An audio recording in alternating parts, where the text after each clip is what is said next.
नमस्कार, मैं जूली तिवारी। हर समय आपके साथ न्यूज चैनल में आप सभी का स्वागत है। तो चलिए नजर डालते हैं आज के कुछ मुख्य समाचारों पर।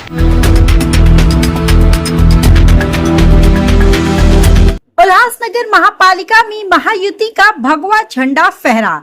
उल्लासनगर महापालिका में आज महापौर और उप महापौर पद के लिए चुनाव संपन्न हुआ।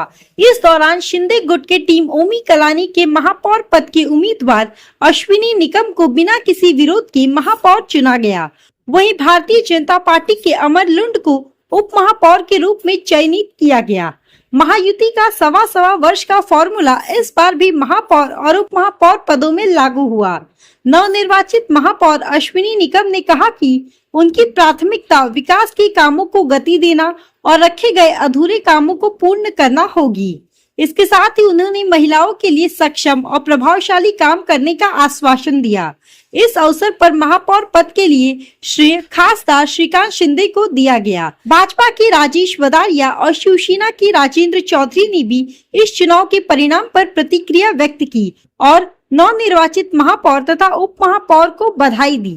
पहिली प्रतिक्रिया ही आहे की आपल्याला पहिले ते विकास कामांवर लक्ष द्यायचंय।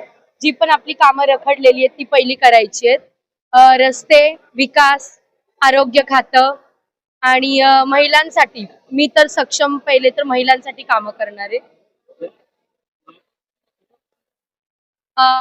आपले राज्याचे उपमुख्यमंत्री, लाडके उपमुख्यमंत्री एकनाथजी शिंदे साहेब, त्याच्यानंतर डॉक्टर श्रीकांत शिंदे साहेब आणि त्याच्यानंतर आमचे लाडके पप्पू कलानी साहेब आणि ओमी कलानी साहेब, पंचम कलानी।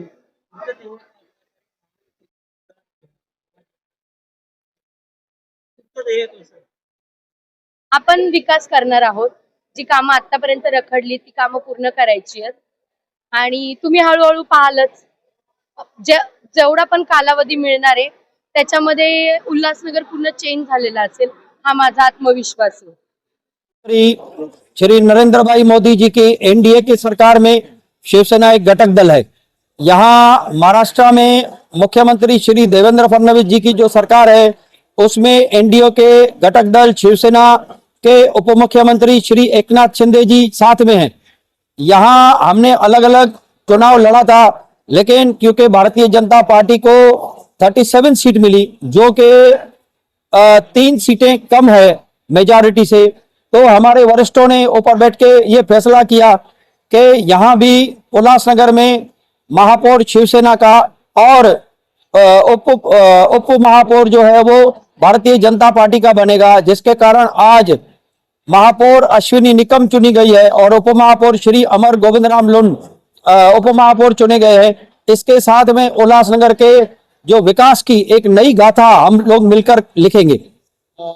नवनिर्वाचित जो हम लोग के स्वीकृत नगर सेवक होते हैं, आपके नगर सेवक होते हैं, कितने आपको मिले हैं और किस किस के नाम चर्चा में है?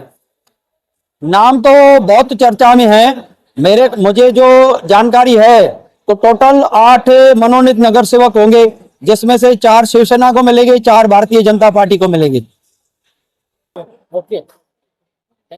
महाराष्ट्राचे मुख्यमंत्री देवेंद्रजी फडणवीस आणि आमचे उपमुख्यमंत्री एकनाथजी शिंदे साहेब यांनी जो निर्णय घेतला त्या निर्णयाचं, त्या आदेशाचं पालन करीत उल्हासनगरमध्ये शिवसेना आणि भारतीय जनता पार्टी एकत्र येऊन महापौर उपमहापौर बसवला आहे। शहराच्या विकासासाठी, शहराच्या विकासाच्या उद्दिष्टाने हा निर्णय झालेला आहे आणि या वेळेला खऱ्या अर्थानं उल्हासनगर शहराचा विकास होईल अशी आम्हाला अपेक्षा आहे आणि खात्री। अशी देखील चर्चा आहे की 3 ओमी कलानीच्या सदस्य या आहेत, जरी त्या शिवसेनेच्या 6 वर्ष त्यांना आणि त्यानंतर 6 वर्ष शिवसेनेचे जे निष्ठावंत आहेत त्यांना मिळेल, अशी चर्चा आहे। काय करायचं? चर्चा काही असू शकते, पण पक्षाच्या नेत्यांनी एकदा निर्णय घेतला, त्या निर्णयाचं, त्या आदेशाचं पालन करणं माझ्यासारख्या कार्यकर्त्याचं काम आहे। ते काम करण्याचं काम मी केलेलं आहे। 2.5 वर्ष या महापौर असतील असं समजा, 2.5 असतील किंवा 6 वर्ष असतील, पक्षाच्या निर्णयाचं, पक्षाच्या आदेशाचं पालन नक्की करणं। काय प्राधान्य असेल महायुतीचं शहर विकासासाठी? शहर विकासासाठी अनेक प्रकल्प या इथे विकासाचे तयार आहेत। मग या उल्हासनगर महानगरपालिकेच्या या इमारतीमध्ये आपण उभा आहोत। या इमारतीचं सर्व डीपीआर वगैरे, टेंडर वगैरे झालेलं आहे। ही इमारत नव्याने बांधण्याचं काम प्रथमतः सुरू झालं पाहिजे। स्वतःचं पाणी पुरवठा योजना या उल्हासनगर महापालिकेची करण्याचं आम्ही निवडणुकीमध्ये आश्वासन दिलंय ते पाणी पुरवठा योजना आम्हाला करायची आहे. गोल मैदानचा विकास, आमच्या हिराघाटच्या बोट क्लबचा विकास आणि कचऱ्याचा जो समस्या होती ती कचऱ्यावर प्रोसिजर करायचं काम सुरू आहे, त्याला गती देणं आणि लवकरात लवकर कचरा मुक्त शहर करणं हे आमचं प्रकल्प आश्वासन होतं लोकांना आणि ते आम्ही वचननामात वचन दिले होते. ते वचन पूर्ण करण्याचं काम सर्वप्रथम आम्ही करू. विरोधक नसल्यानं या महापालिकेत कुठे विकासाला म्हणजे जोरदार गती मिळेल? 100% विकासाला गती मिळेल. त्याचं कारण आमचे खासदार डॉक्टर श्रीकांत शिंदे साहेब हे विकास पुरुष म्हणून ओळखले जातात आणि त्यांच्या मार्गदर्शनाखाली, त्यांच्या आदेशाखाली अंबरनाथचा विकास झाला तसा उल्हासनगरचा विकास होईल आणि विकास केल्याशिवाय आम्ही राहणार नाही. तो आज के लिए बस इतना ही। कल फिर मिलेंगे इसी समय इसी चैनल पर। तब तक के लिए मुझे दीजिए इजाजत। धन्यवाद। हमारे चैनल को सब्सक्राइब करें और बेल आइकन दबाना ना भूलें ताकि हमारी खबरें सबसे पहले आप तक पहुंचे।